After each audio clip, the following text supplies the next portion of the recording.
been working in partnership with the NHS to talk to as many autistic adults as we can about their experiences accessing healthcare, and we just believed so strongly that it was important to share with all of you. So unfortunately it doesn't add up towards CBT hours or anything like that, but hopefully will be a really useful session for you all. There will be a recording, so you will be able to get that afterwards. Any questions I've said already, but for any of you who've joined just now, pop any questions in the chat. We'll do all we can to get back at you, to you. Normally I have another person supporting who's then able to provide answers to questions as well. And unfortunately I am solo today, so apologies if it's a bit slower than normal, and I'll try to get things to you. All the slides and resource links will be shared after as well, so you'll have access to all of those. And then I just wanted to talk you through the agenda for today. So for those of you who've been to a couple of these sessions before, you'll know that we've kind of focused in and honed in on different topics. So I wanted to talk to you a bit about why we chose mental health for this session. We're going to talk to Shiloh, who is an awesome person, an autistic adult who wants to share their story with you.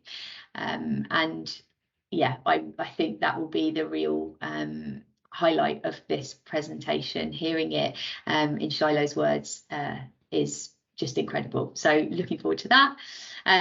More understanding of autism within mental health. Again, talking about why this importance and why we're focusing on this today.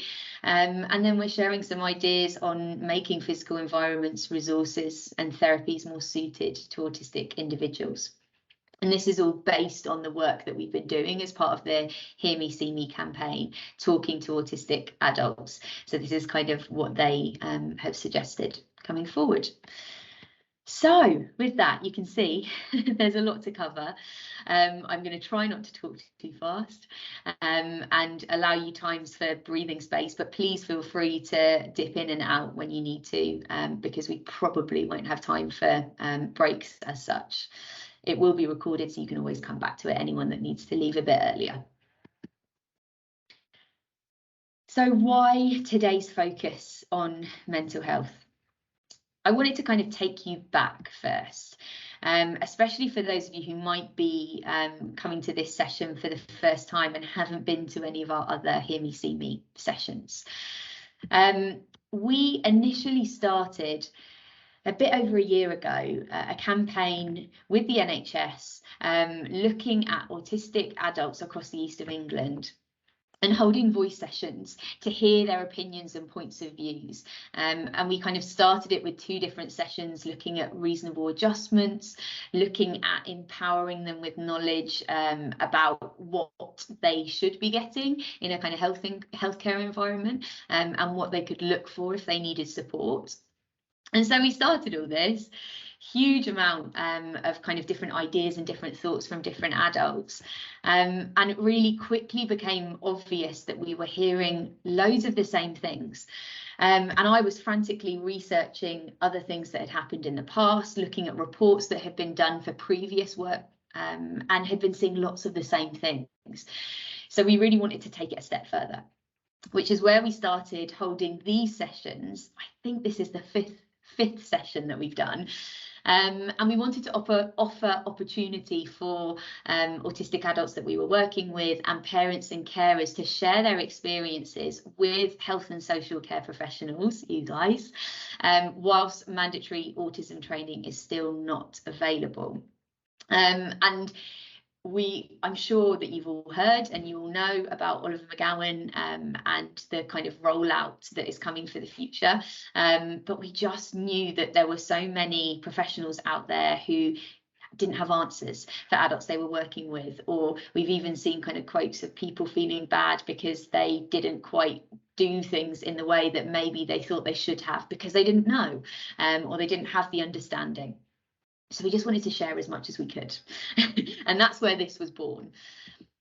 It's super important for everyone in your service to have autism understanding. I think one of the main things that came out of our sessions and where people really agreed about kind of things that were really important to them was that it's everybody within that kind of process that really has an impact. So if you are an autistic adult coming in to access a service, it's every single person that you talk to, from a person who arranges your appointment on the phone to the receptionist in the place that you are, everyone that you encounter kind of within that really has an impact. Because for a lot of adults, doing something different and accessing a different service is really challenging and causes a ton of anxiety. And so it can have a really big effect. Someone being really positive and supportive, but equally someone not knowing what to do. And so that's why it's really important for everyone to have an understanding. And I just wanted to highlight this here because I wanted to make sure that you were thinking about this within your services, that you were thinking about everybody who comes into contact with someone. Here are some quotes from the research and the sessions. And I might just give you a minute so that you can read them through with a little bit of silence.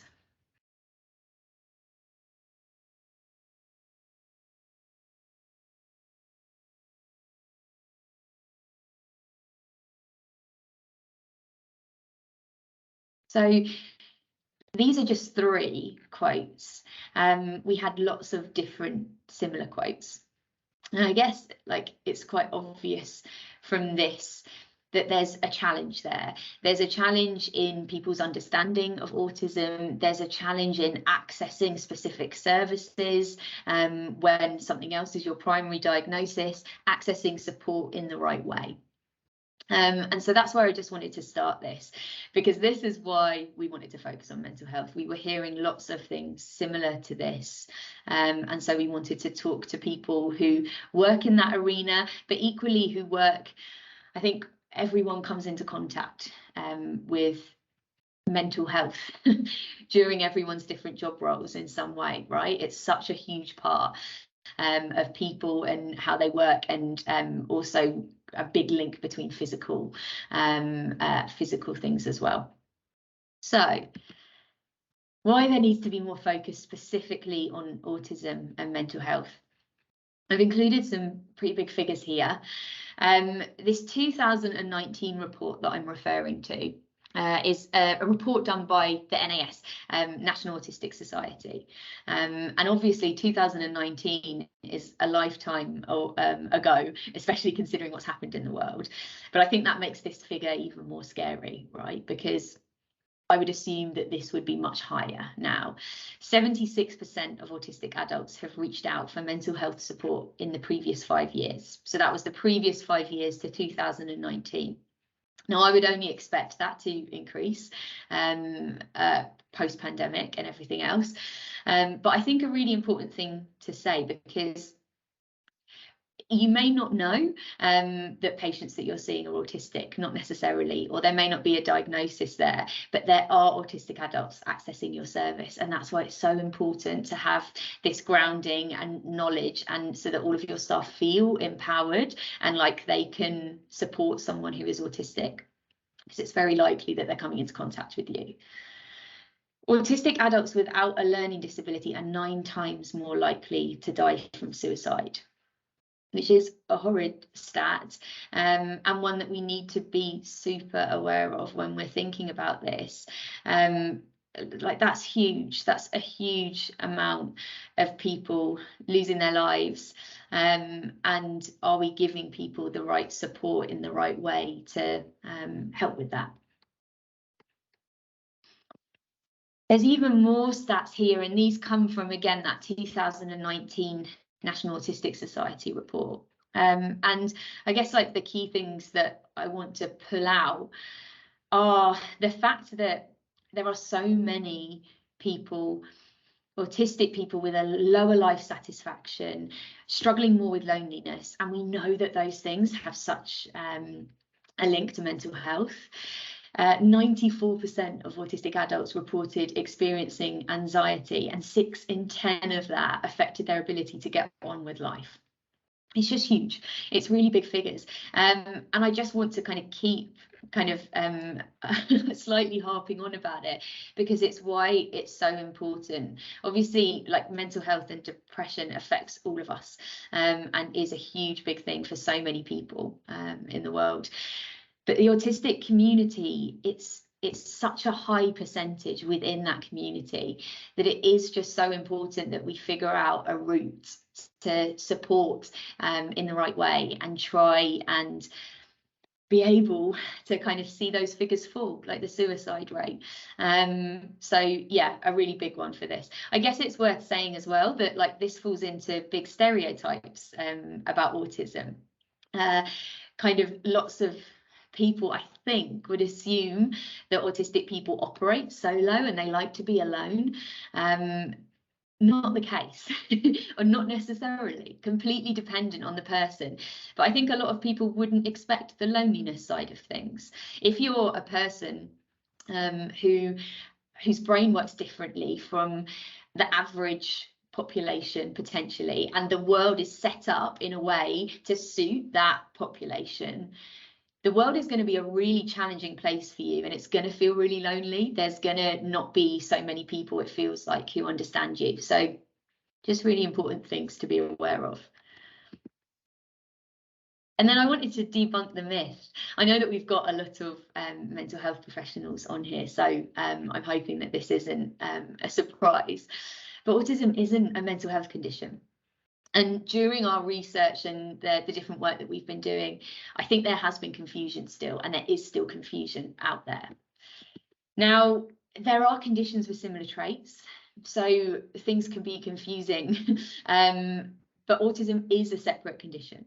An autistic person can have good or bad mental health just as a neurotypical person. A neurotypical and neurodiverse, just in case there's no one who's or there's someone on here that hasn't heard those terms before. Neurotypical, your more typical way, or the way that has been told to us is more typical. Neurodiverse, an autistic adult, an adult with ADHD, some other kind of neuro brain type conditions.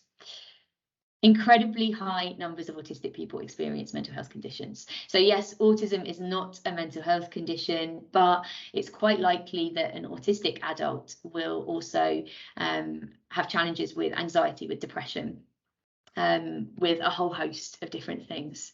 And I think that's a really important point, because lots of the feedback we were getting was the confusion then between different services, and seeing as autism is still very much considered part of learning disability kind of service, then more challenging, where are people getting resources in the right way. Especially at Autism Bedfordshire, we are majority adults without a learning disability, autistic adults who do not have a learning disability. So the challenge of kind of finding that correct support and that right place, yeah, is hard.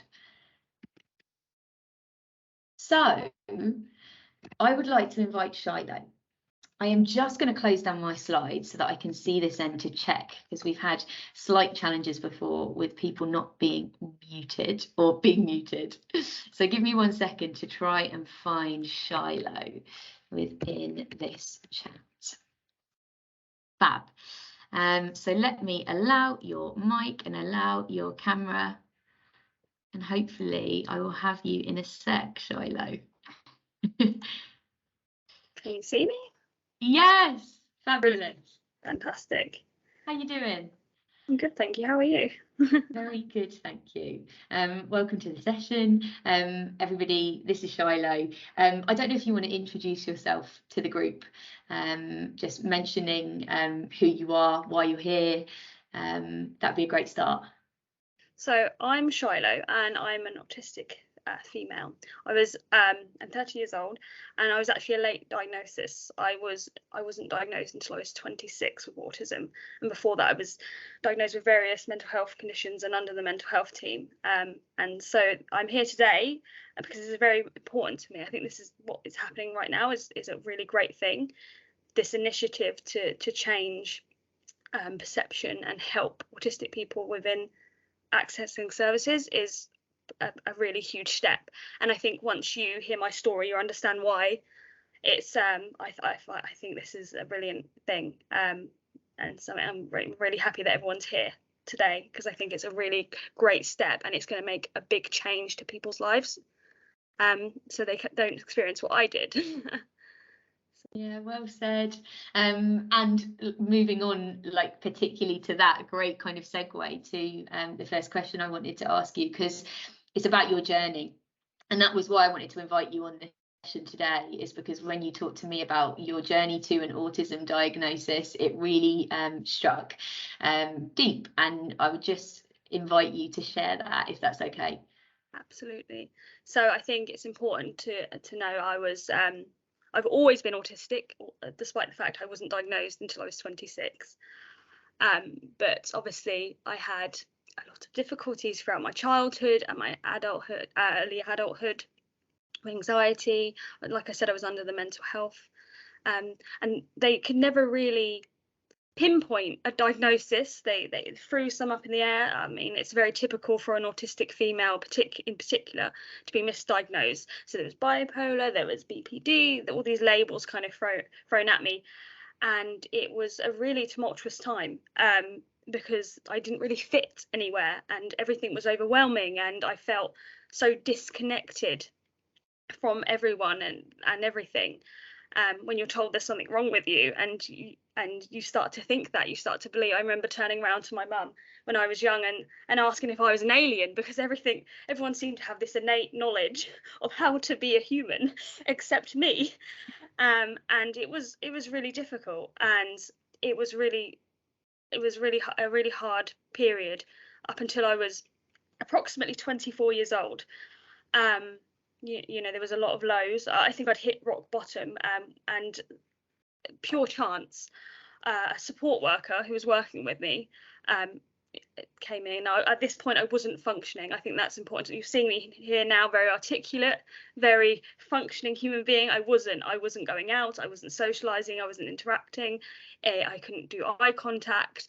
It was a very very difficult moment, and it was when that support worker, she walked in and she did a few sessions with me, and she looked at my history, and she said, I don't know if this is my place, but I think it's important that you know that I think you're autistic. I think that this is the reason why they can't really diagnose you and nothing's really working.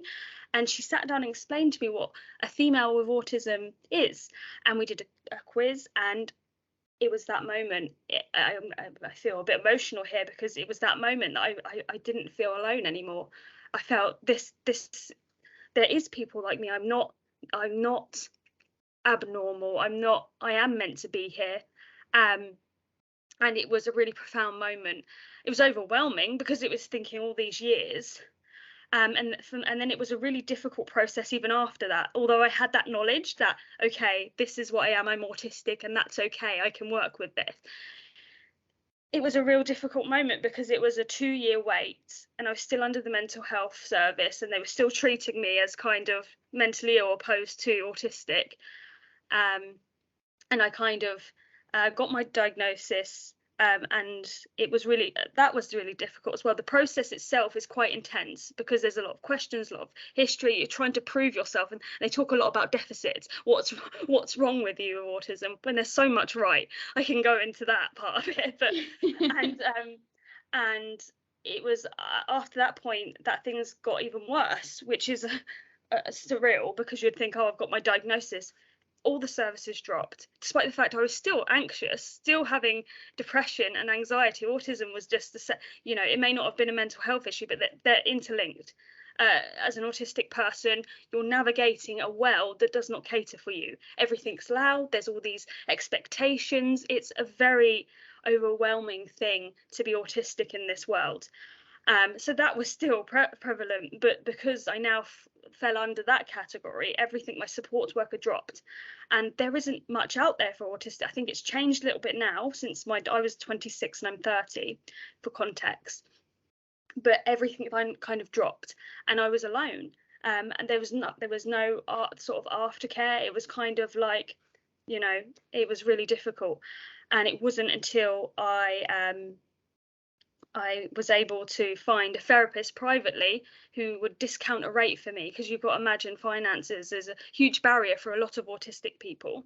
They rely solely on, most are unemployed, and rely solely on the NHS. I was very fortunate, pure chance, and she basically rebuilt me in a way. She helped me to understand autism, understand my needs, understand how to cope in life, and also Autism Bedfordshire. I was able to access courses, starting to connect with people, start to understand about myself. And it's such a profound moment in my life, being able to think, whoa, that is why I did that. That is why I'm like this. And that's okay. There's nothing, when you're told that these traits about you, the fact that you interact differently with the world and see things differently, and you take a little bit longer, is okay, and it's just you're differently wired, and there's so much good about you, is after all those years, it's a relief and just a pure joy. And I've really been able to grow into my me as myself as a person. I've been able to enjoy life now, and it's not easy. I'm still autistic. I still have to navigate. I still have anxiety. I still have depression at points, but it's been a lot easier.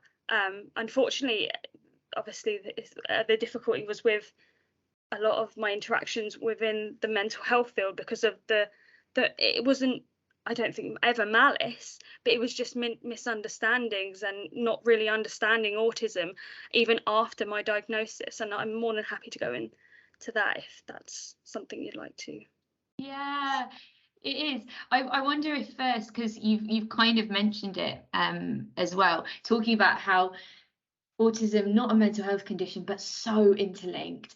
And I just was wondering if you could expand a little more about like how your autism does impact your mental health. Well, you can imagine. Okay, so when someone else does something, they just do it for the most part. You go out, you go to the shops, you've been to the shops. When you're autistic, every step is something. It builds up. There's a thing called an overwhelm bucket, which I like to use as an analogy for people. And everything you do within that day builds it up. And it might not seem to a neurotypical person, you think, oh, you're just going to the shop. But for an autistic person, it's the travel, the noise and the travel, the social interactions. You go to the shop, there's music playing, the lights are really bright. So you're navigating a world, and you having all these differences, these different ways. So it builds up, and it's very intense. It's difficult to explain to someone who isn't autistic, but it's definitely something. It builds anxiety in you, and then you have to recover from that. And there's different ways of coping, but you always will be autistic, and you always experience the world that way. And every sort of thing that you do is another thing in your bucket, and it can feel right up, and it can be completely.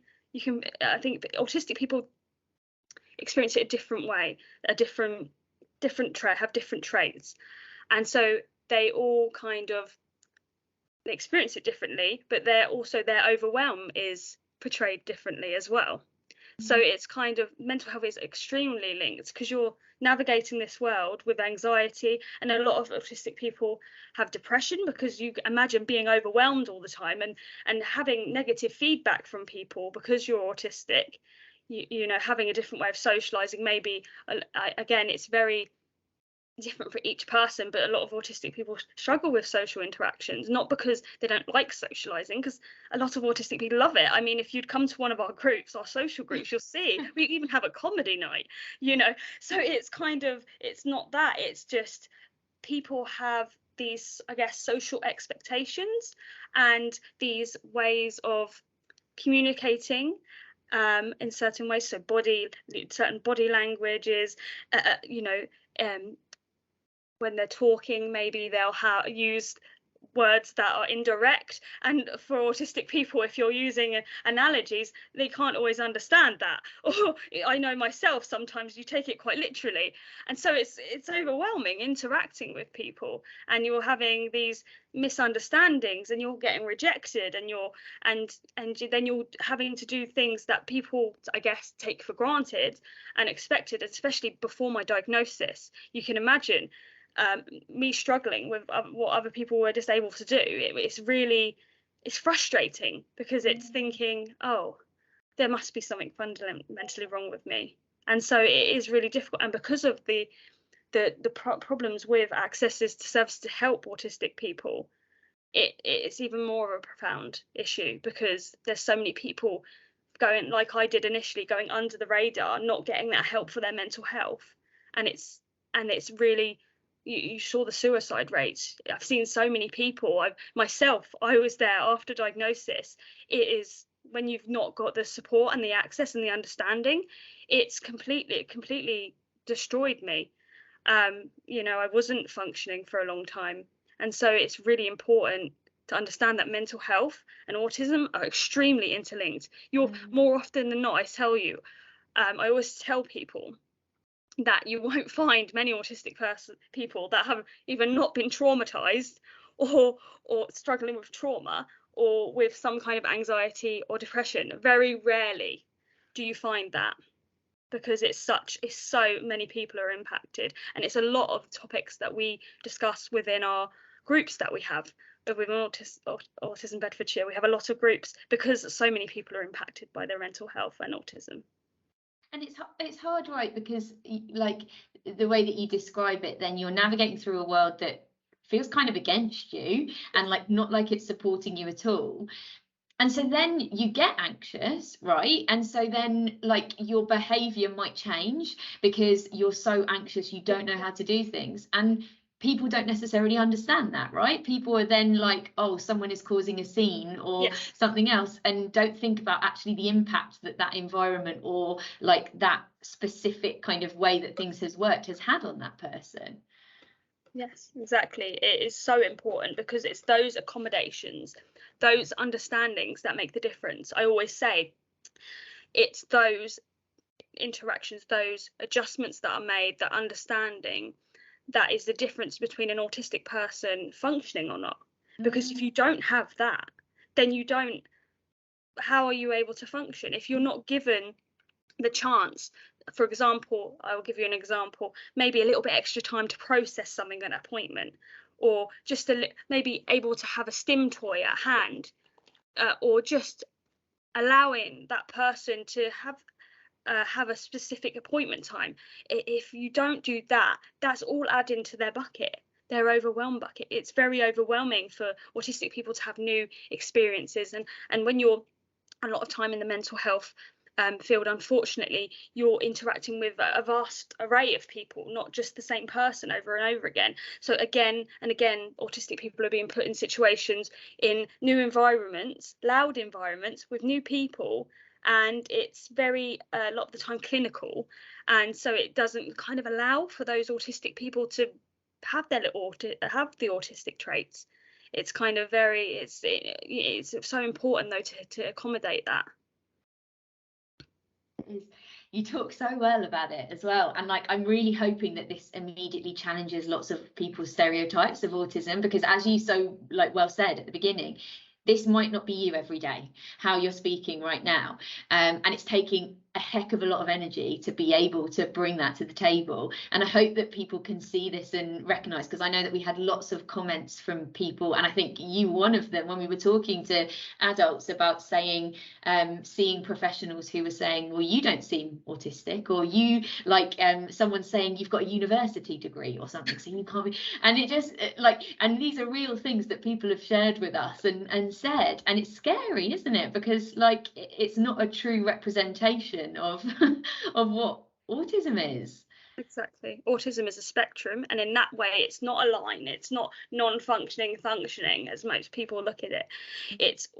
I don't know if anyone's seen the diagram. There's like a circle, and there's all the traits like sensory, communication, and you as an autistic person you kind of fill that up, and every autistic person experiences differently. Just because they're verbal doesn't mean that they don't have higher support needs, for example, and vice versa. Just because someone is non-verbal doesn't necessarily mean that they aren't able to communicate in their own way. You definitely have to treat autistic people as individuals and not make assumptions about their capabilities abilities, because I've had experienced that so much. People in, I call it the kind way of saying, you don't look autistic. They'll say to me, you're very articulate, aren't you?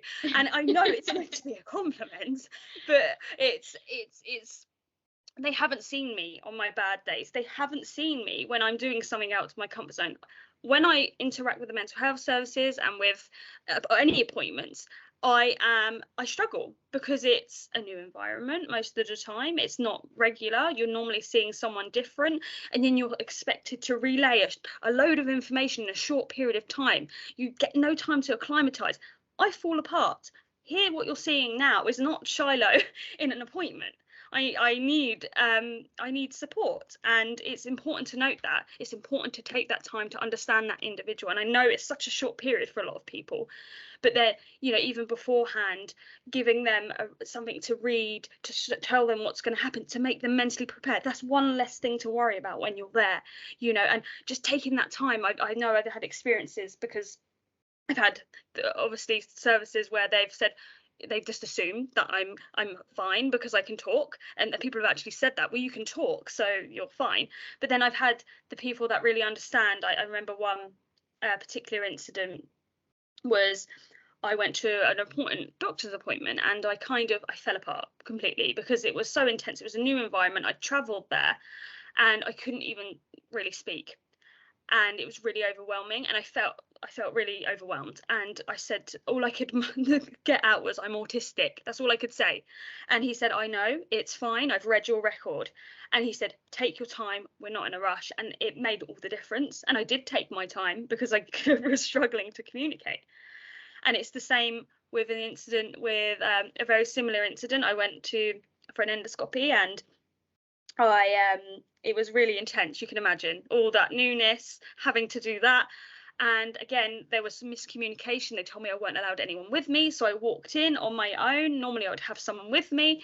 Unfortunately, afterwards they told me that I totally could have, but it was just someone had messed it up along the lines.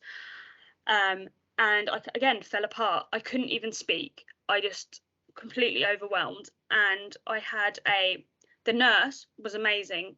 She completely helped me to communicate in the way that I could in that moment. So it was gestures, writing, it was her asking a lot of questions, straightforward questions to me. She recognised I had my headphones on. She said, are they for your sensory issues? And I nodded. She said, I will make sure that you have them this whole time that you're here, and I will make sure everyone knows that. And she brought me through. She was with me the whole time, above and beyond. She took me to get changed and stuff like that, and took me straight through to the appointment. There was no kind of waiting time. She was making sure that I didn't have to get even more overwhelmed with the situation. And it was a really profound experience, because I've had so many occasions where this isn't the case, where I'm having a bad moment where I'm struggling to function, and people will get annoyed or tut or I've had a lot of different ways, and I get it, because it's such a short period of time and they're just trying to do a job. But those moments just make everything worse. It means that I'm anxious to access services again. It means that I don't get the care I need. Whereas with the incident at those two incidents, I was able to complete my appointment. No, there was obviously a stress afterwards, but not to the level where I thought, oh, I can't do this. I can do it. I did do it with help, with support, with understanding, with people that made accommodations and tried to understand me as an individual with autism. And so it makes the difference.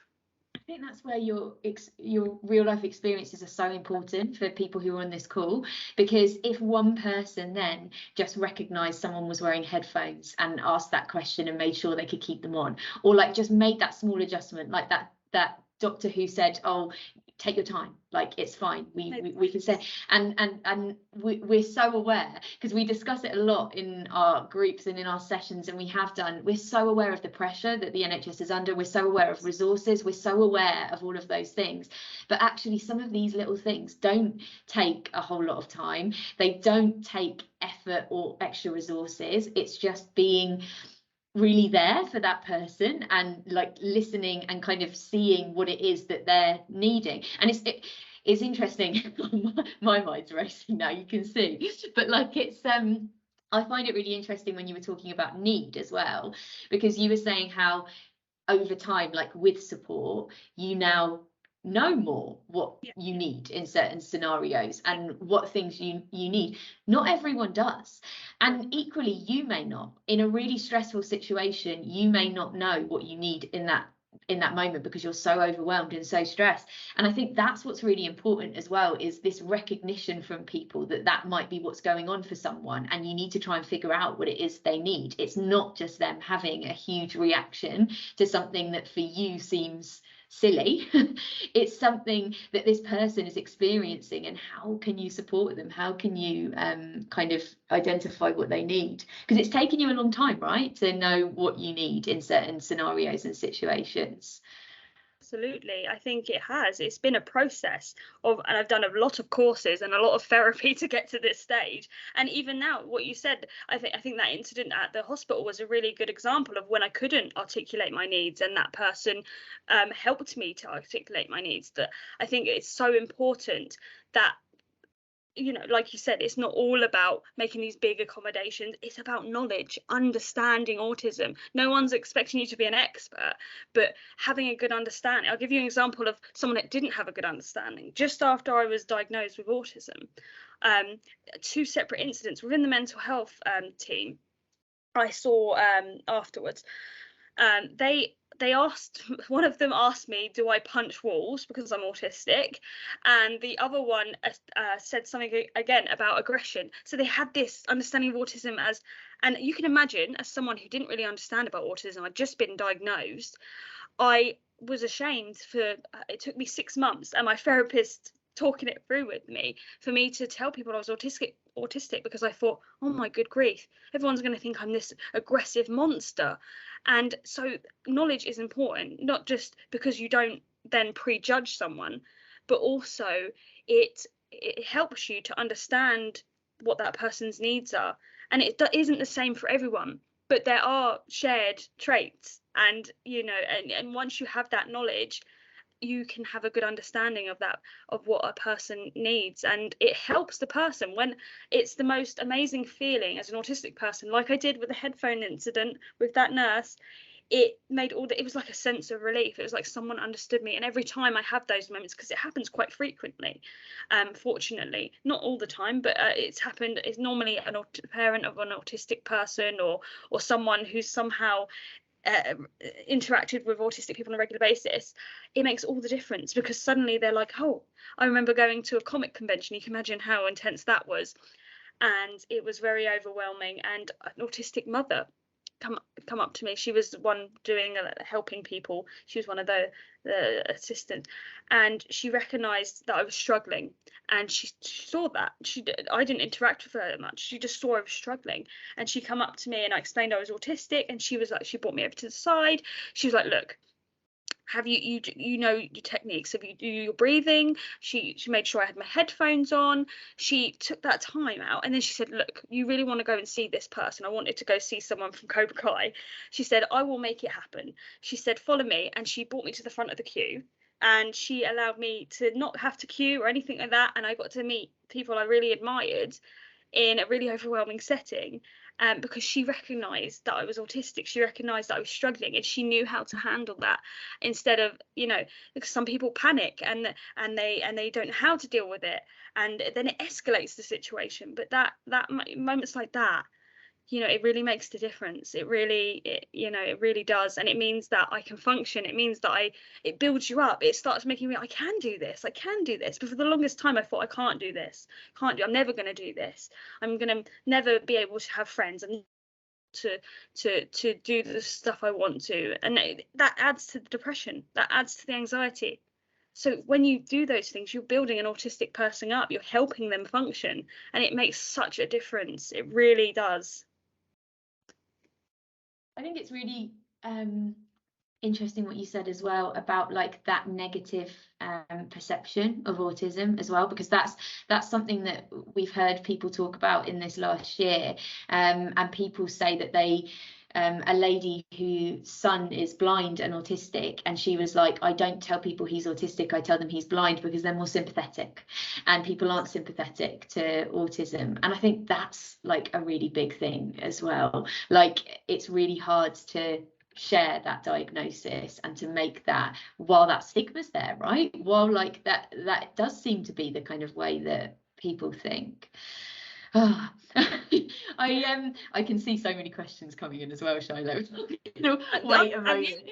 To ask any questions, I'm more than open. I think this is brilliant. I think actually being able to speak to an autistic person about their journey, I think it does help. So I'm absolutely open to questions. I think it's really important. This is how we move forward, I think. It really is. I wanted to talk, and we will kind of go back and look. It might be though, because it's loads of people saying lovely things about you, Shiloh, so it might be that you just go back through after and have a little read. But what I wanted to ask is, if you were kind of accessing a new service, what resources or support would help you be able to make the most of the appointment? So what things could be provided by a service? I think first and foremost, easy reads help, so for example, breaking down what's going to happen within that appointment beforehand to start it off, so people are not going in like blind. It's really difficult when you're going into this situation and you don't know what's going to happen, and so it's really important to start there. And then I think it's important to make those, if possible, make accommodations, make it so if you know someone's autistic, not to put them in a really loud environment before, kind of understand their needs, and understand what can make it helpful. Try and not delay appointments so that the person's getting more anxious because things are changing, because when you're autistic and things change, it really does impact you. And then and then again, you're not being able to do things because of these changes. And there's so many other things you can do. That's just taking that time, letting that person get into the appointment and not going straight maybe into questions, maybe ease it in, and then making sure that they're comfortable asking them. I think it's important. I think they're doing a flagging system, aren't they, where so when you see that, is just asking, don't assume. I think it's so important. Do not assume about an autistic person's capabilities. You ask them, is there anything I can do? And then, as well as having maybe the knowledge to see when a person's overwhelmed, are they agitated, do they need a moment? Reassurance is so important, because as autistic people, we're so used to people getting agitated with us and annoyed and wanting, especially, I get it, because there's such a short period of time that people interact with during appointments, but it makes such a difference just giving that a moment, and sort of everything that's discussed, make sure it's the way that you're speaking is clear and concise, and making sure that it's understood by the autistic person. I think it's so important, because a lot of the time, and I know I'm so articulate, but sometimes I've already got the sensory going on, or I'm trying to at the same time articulate what's wrong with me if I'm at the doctor's, for example, and so allowing that person to break down and have a breakdown of what's going on, not overloading them with information, is so important, and just allowing them to have their headphones or their the different things that we use, and just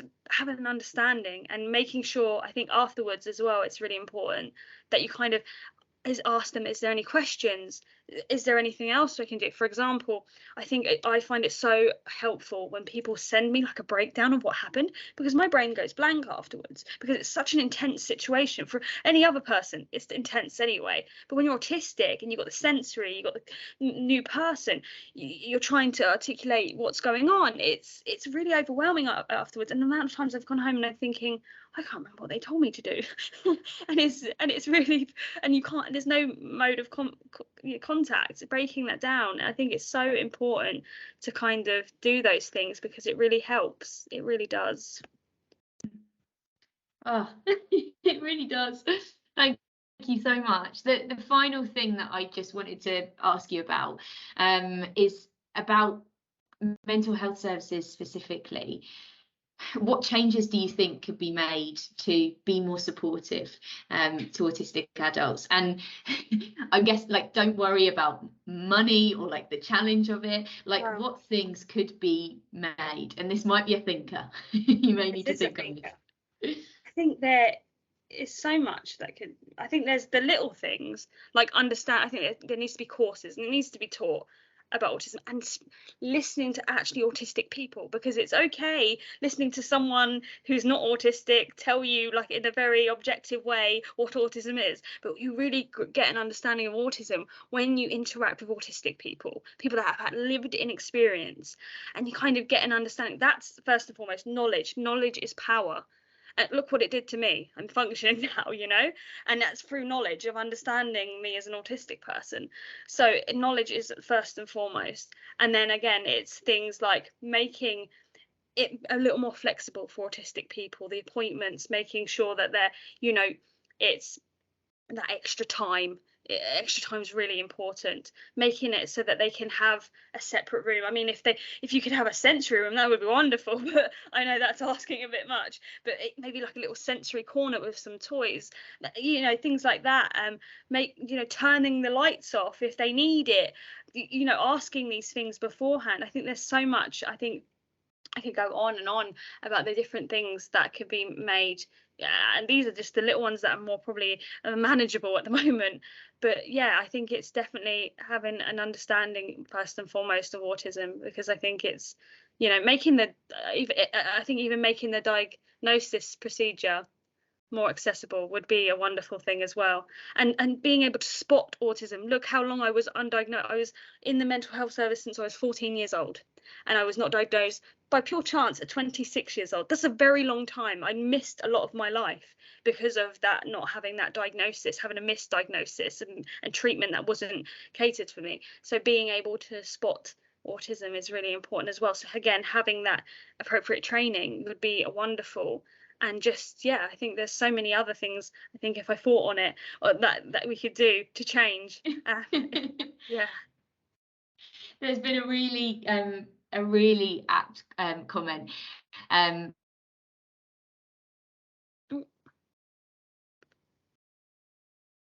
I can't hear you, Rebecca. I don't think know if that. anyone else can. Oh no. I can you now. Got me. Can you hear me now? Okay. Oh gosh, please, internet, keep going. Okay. Someone saying that your explanations made more sense than hours of searching on the internet or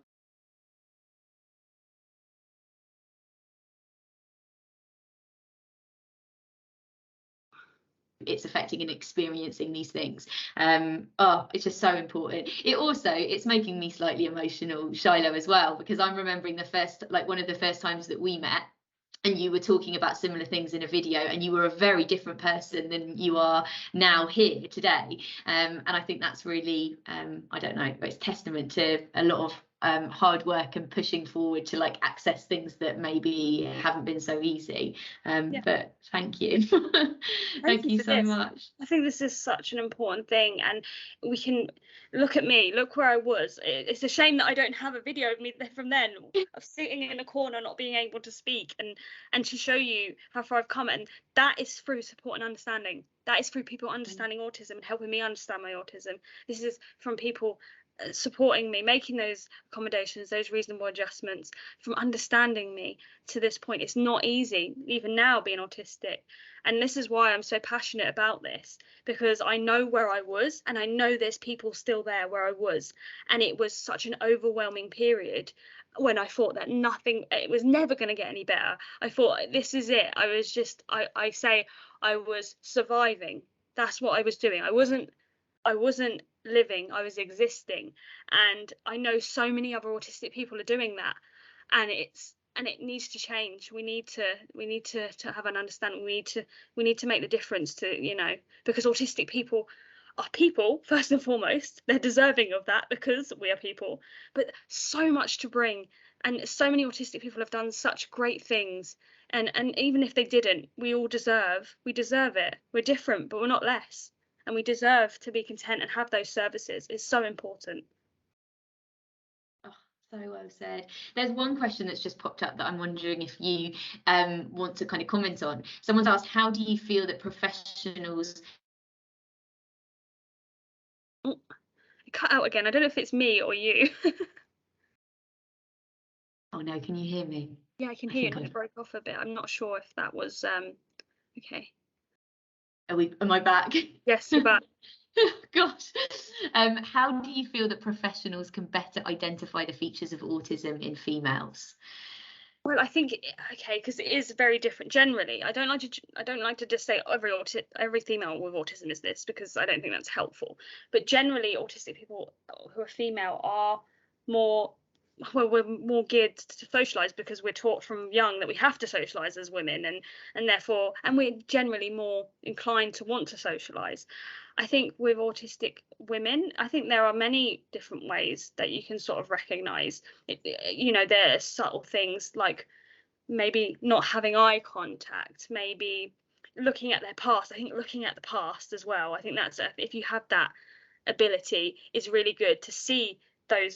The way I was spotted with my support workers, she saw that all those moments of when I was at my lowest was when there was a big change in my life. She saw that when I was transitioning from high school, I had a little bit of a nervous breakdown. When I transitioned to university, I had a little bit of a nervous breakdown. And she was like, it's always big changes that impacts you. And she kind of understood that kind of, I think it's also kind of, yeah, getting to understand that person, seeing those different traits and seeing where they have struggles. So if it's social, a lot of the misdiagnoses such as borderline personality disorder, bipolar, having a look, if they don't really fit there, then maybe you need to look at something else.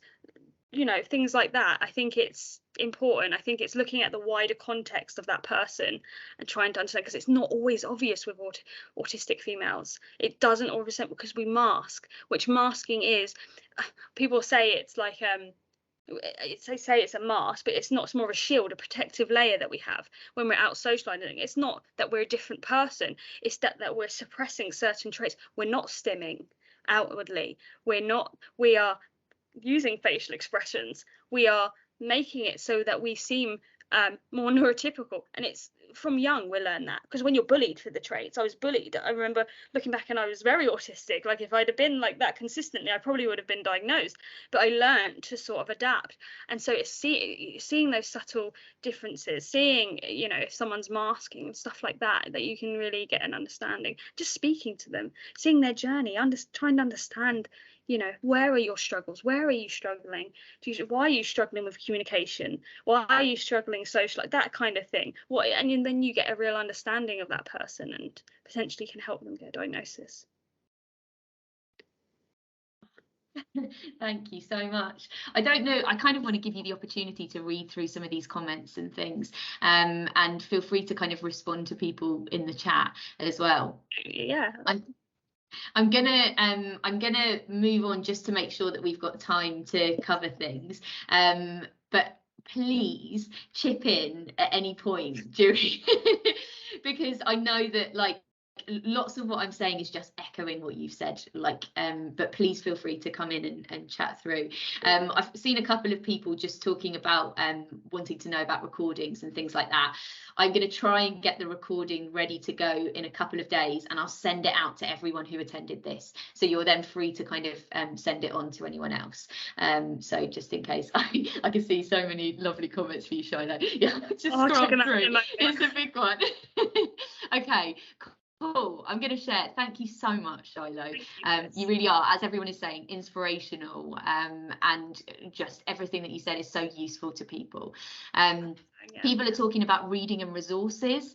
I'm going to be sharing some resources as I go through, but feel free, Shiloh, to type anything that you can think of in the box as we go. Now, yeah, brilliant. Thank you for this, and thank you for everyone that's listening. This is a really important thing. Like I've said, it's going to make all the difference and save people. That's what it's going to do. So it's really important. Yeah.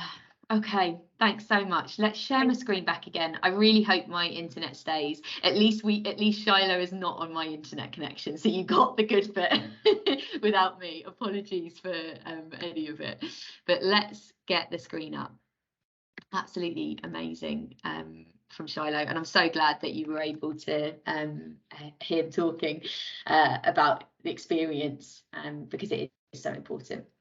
So a lot of what I'm about to say is just echoing what Shiloh has said more eloquently. We kind of talk about why this is so important, and it's kind of from two viewpoints. It's from the viewpoint of autistic adults. As Shiloh said, it can save lives, quite literally. Stuff like this, understanding, supporting, and it's so important. But equally, as professionals who are working in spaces where you're coming into contact with autistic people and don't necessarily have the training or feel knowledgeable enough to support them, it's so important for you guys as well. And so I'm just going to share here, there's a couple more kind of comments of different adults that have talked to us in the past year about things that they've experienced. And I think I'm just going to pause for a bit and leave you with some time to read through them.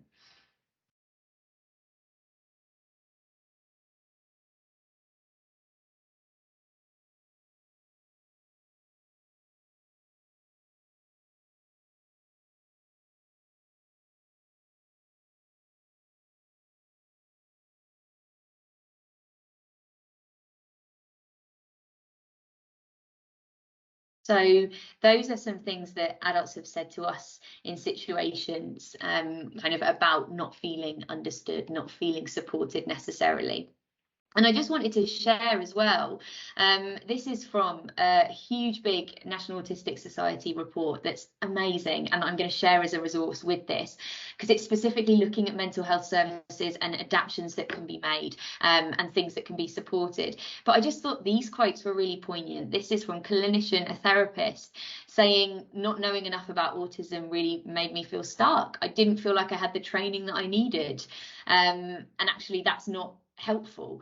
And I think it's worth saying we don't have kind of the huge big figures for I can't remember what the last, I think it might have been 1 in 100 people was like the last reported stat of autistic people in the UK. We think it's a lot more than that, because that stat is really, really, really outdated. I was talking to a teacher who reckons it's 1 in 30, it's at least 1 in every school class.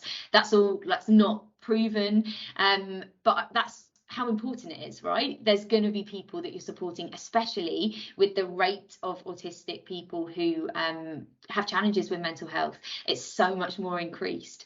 And so it's why it's so important for more knowledge, for more training.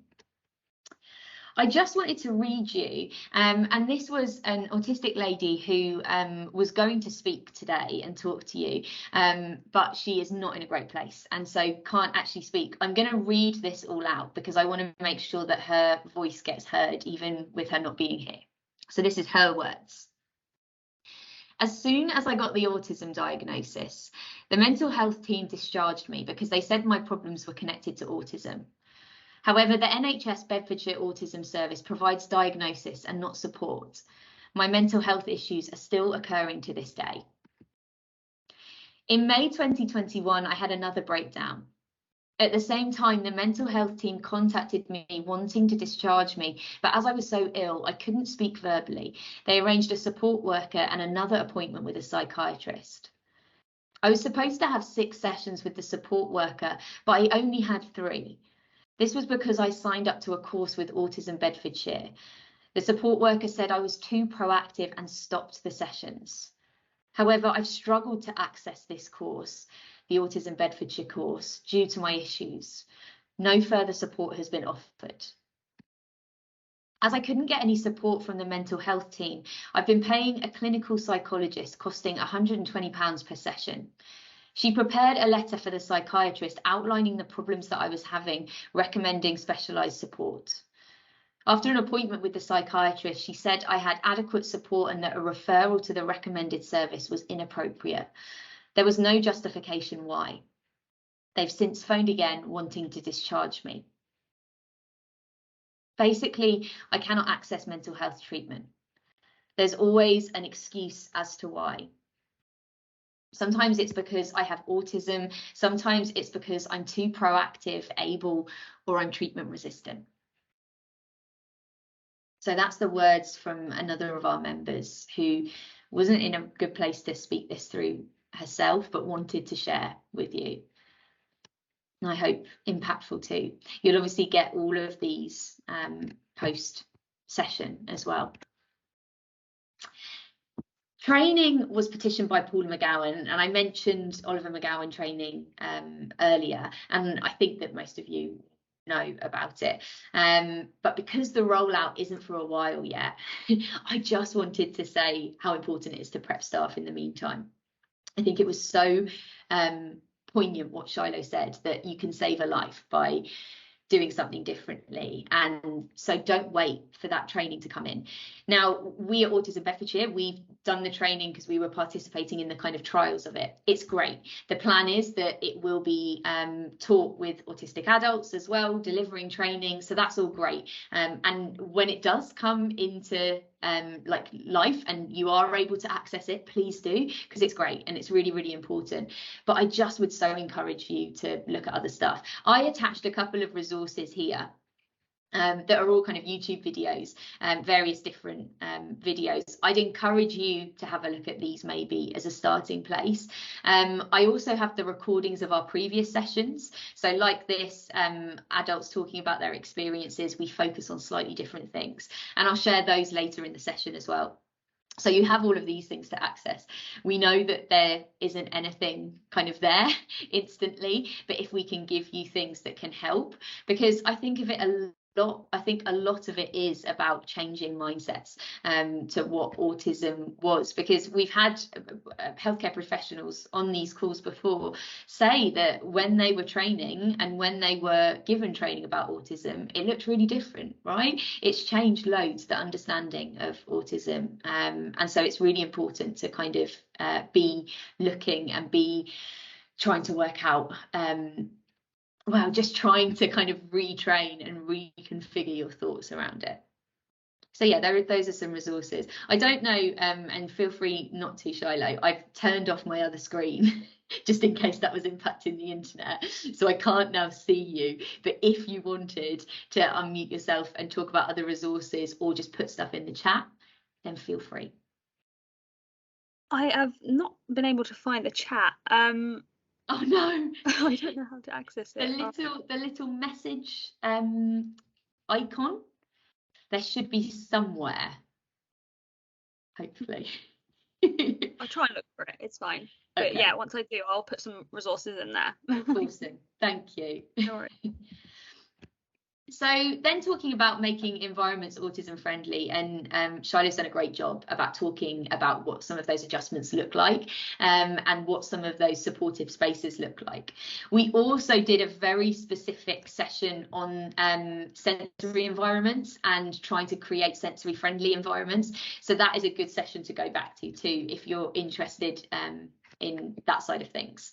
I think I always show this slide because it is the most important one. Everyone is unique. You need to take time to get to know that individual patient's needs.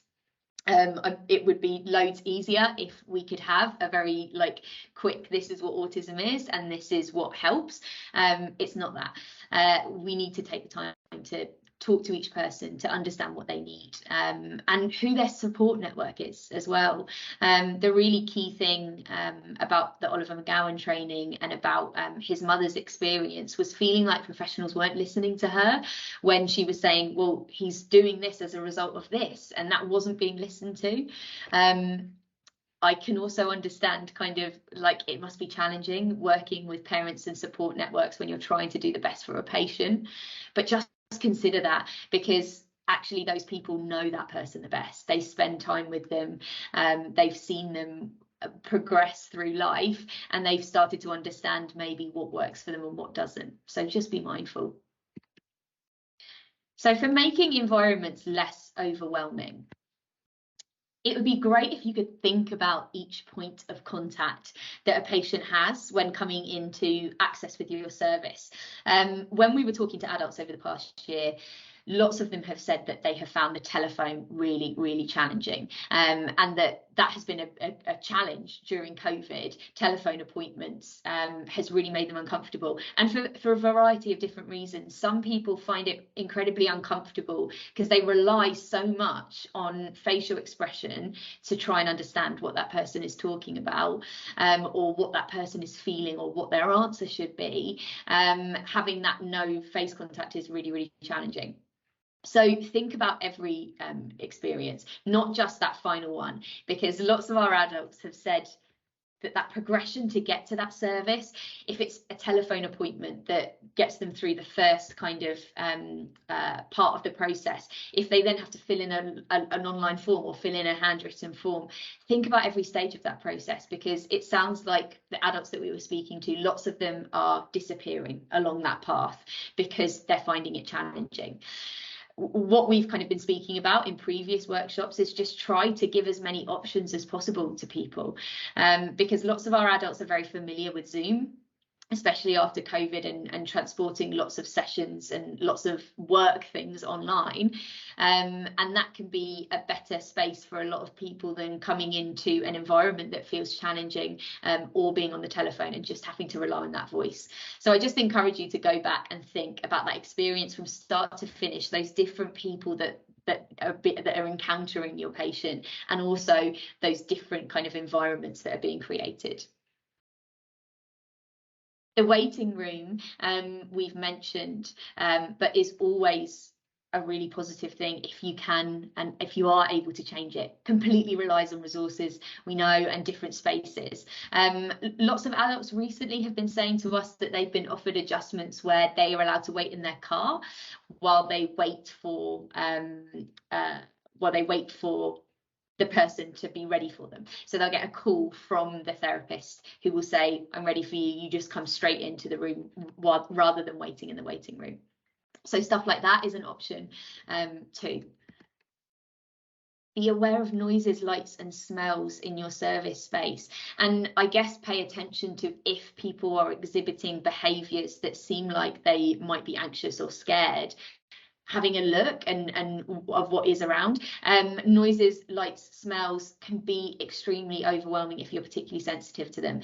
That could be from your perfume, if you wear a perfume or an aftershave. That could be to a ticking clock that's in your room that's actually doesn't sound loud to you, and you may not even kind of consider that it's there, but could be really loud to someone that you're working with. And just trying to kind of figure that sort of stuff out more, paying a bit more attention to it.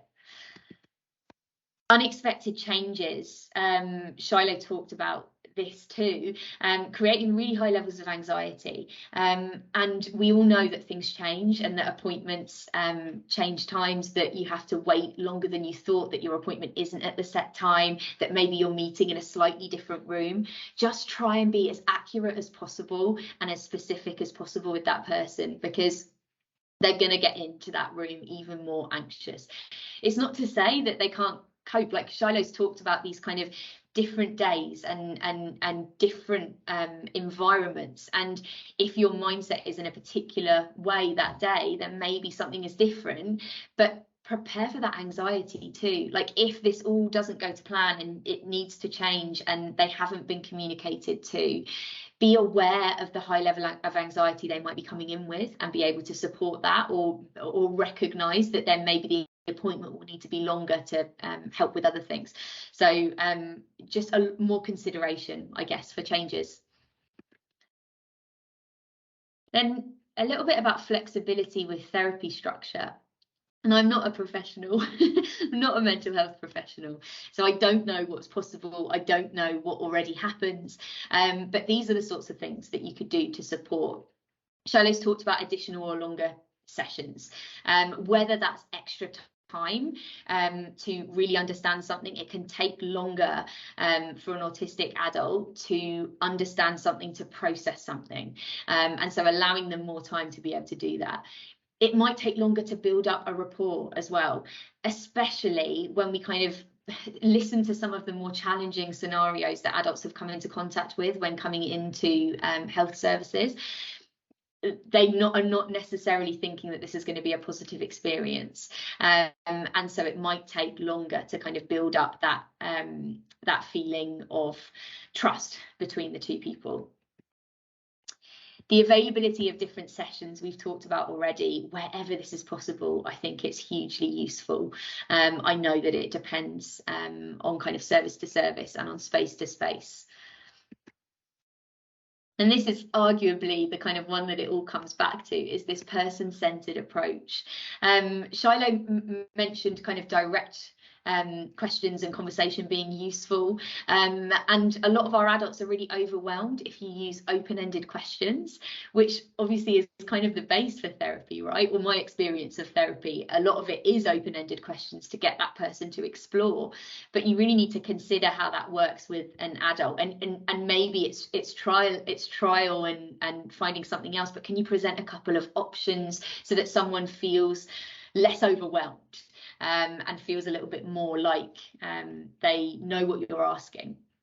Ask them what they need, and we've said that a few times today, and they might not always be able to answer, but asking them what they need and considering what they need, super important. I think Shiloh mentioned this too, noting down what was discussed and sharing afterwards.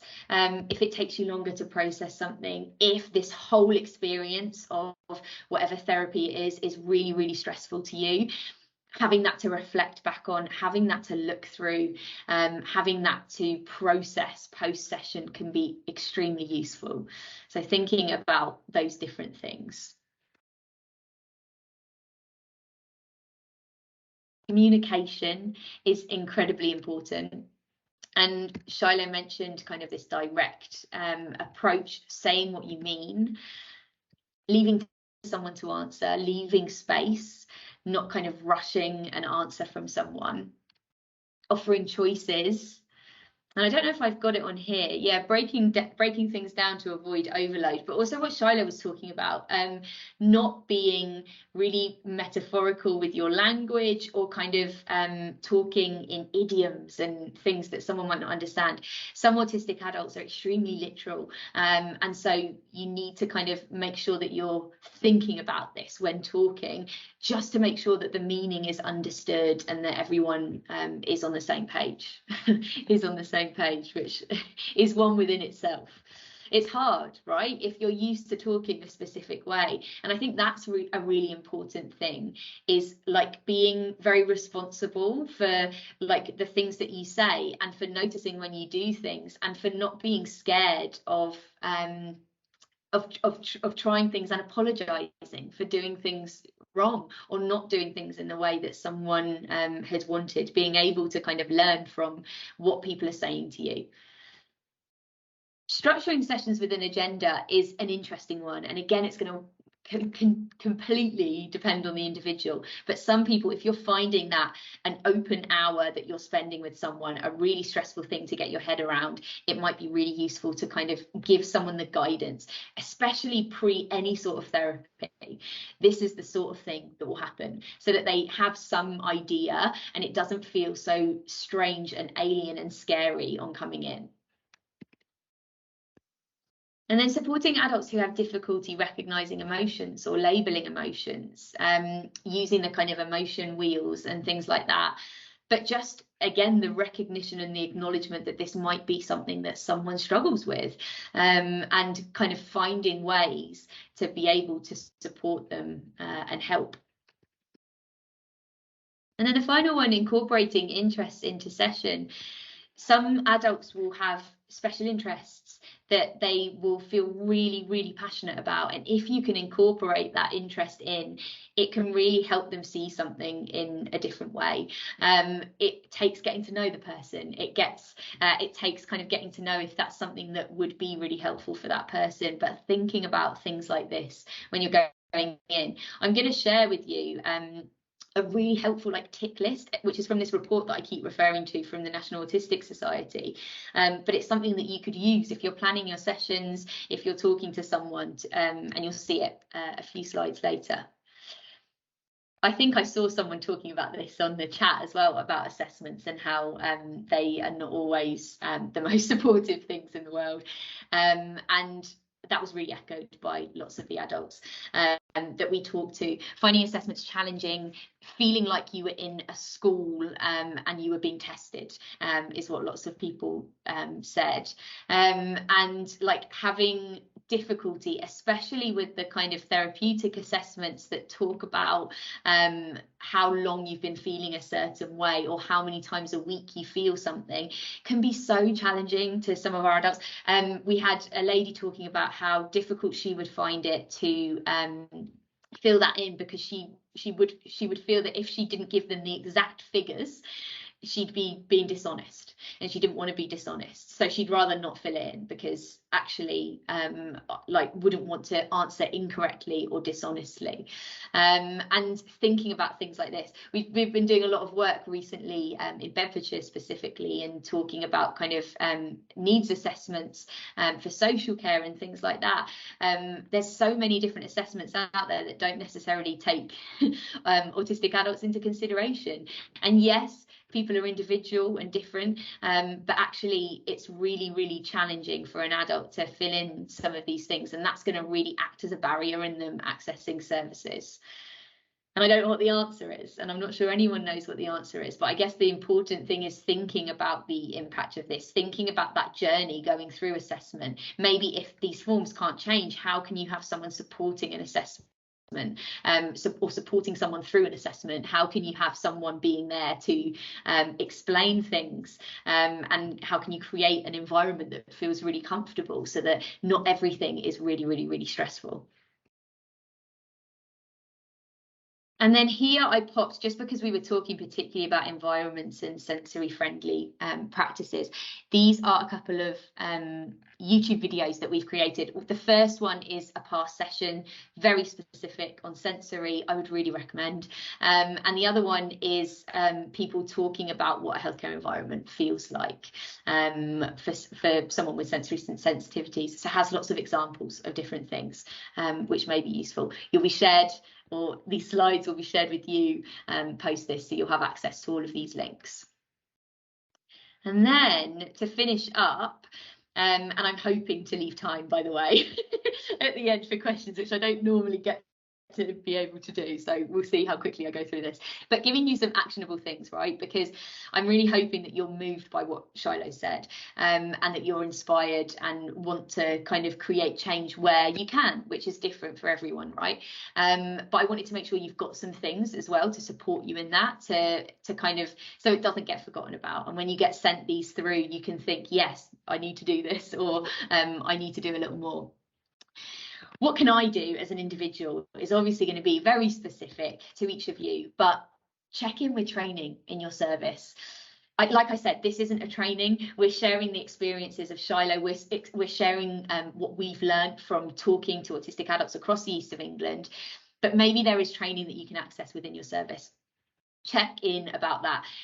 Oliver McGowan training is coming. It's going to be a while still. It's really, really important that you feel equipped and knowledgeable and able to go in and support autistic people. So what else can you do? Use the National Autistic Society checklist that I keep referencing to examine your service. Use it as a, do we do this? Do we do this? Have a little audit of your service. Could be incredibly useful, and I think I've shared a couple of images so you can see the sort of thing I'm referring to, and then I'll share the actual resource itself with you too.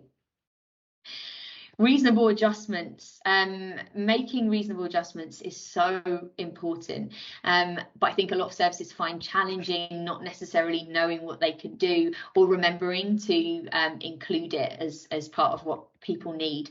It's so important, as you've heard Shiloh say, for managing that experience in a completely different way. And so please do get yourself accustomed and make sure that people in your workplace know about reasonable adjustments, right? Because if you're thinking about an adult who might come in to access your service, potentially the first person they're going to meet as they come in is the receptionist before they come in for their appointment. And if they're ready, like, okay, quickly, I need to get some support with these areas, I need to tell someone, and that person doesn't really understand what reasonable adjustments are, or doesn't necessarily understand that that person is entitled to that, that's going to really like alter that experience of that patient going through. So yeah, I just really, one of our first session talks about reasonable adjustments in loads of detail. We'll share the links again after, so you can always send that through to people to watch, research yourselves, talk within your environment, your space, about what you can do. And then we keep saying it, but be person-centered with your care and treat everyone as an individual. I know time and resource makes this challenging, and getting to know people and not seeing the same person again, and different people coming into contact with that person. but please do treat everyone as an individual. One autistic person may have completely different needs from another autistic person, and it is just so important that you know that and acknowledge that. So this is the checklist that I keep referencing, that I just think is useful. It at least allows food for thought, right? Even if you're not going through this actively, it just kind of gives you some things to think about. And so I'll share this with you. I think there's another one. One of them is, yeah, so that's for adapting therapy. This one is the kind of service checklist. And then this second one is for adapting therapy specifically. And so kind of going through this and thinking about some of these things might be incredibly useful. These are our other available workshops. They're all on YouTube, and the links are here, so very free to watch. You are completely free to send it to anyone that you would like to. We just want people to hear these voices and to hear the things that the things that we're saying, I guess, because we just want to spread the word. If we can just change one person's experience, that is an awesome thing to have done. So please do find those there. And also, for those of you who've come to all of the others, thanks so much as well for continuing to come back. And we really hope that it's because you're finding them useful in everything that you're doing. So that is it. I am just going to close this down so I can actually see, because fingers crossed I haven't dropped off. This is the big fear. Fingers crossed that my internet came through. Okay, seems so. Yes, great, awesome. Yeah, I know that lots of you will have to head off and will have to leave, and thanks so much for attending. Like I said, I'll be sharing this recording, and all of the info, all of the resources that you've seen today, you'll be getting access to. Oh yes, love all this, sharing the word, great. Yeah, good. Everyone who's off on other meetings, have a lovely rest of your day. If anyone did have any more questions, I'm saving this chat, and so that I can go back through and have a look at questions if there was anything that we can send you some feedback for. But yeah, so please do keep going. Oh, good. Thanks, everybody. Yeah, great. Yeah, and if you have only heard about this session, like, do go back and have a look at some of the others too. Different adults talking about different experiences. In our first one, the mother of an autistic adult talks about her experience. Just some really valuable stuff in there to listen to. Thank you. I don't know if Shiloh is still on and wanted to say any last words, but feel free to if not. Thanks, everybody. Thank you. Yeah, great. Awesome. Shia, let's grab you in case you're muted again. Yeah, okay, let's bring you back in. Here we go, here we go.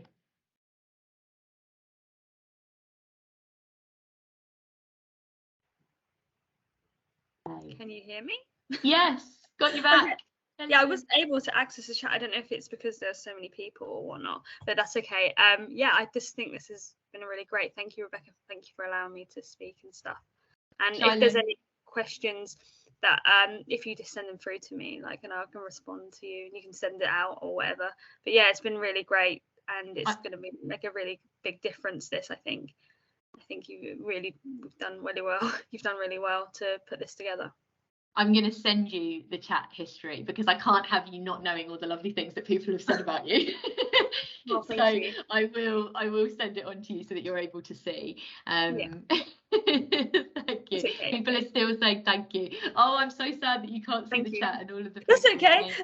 But it's really great. Thank you, everyone, for being here and trying to understand autism a bit better and see how you can help people.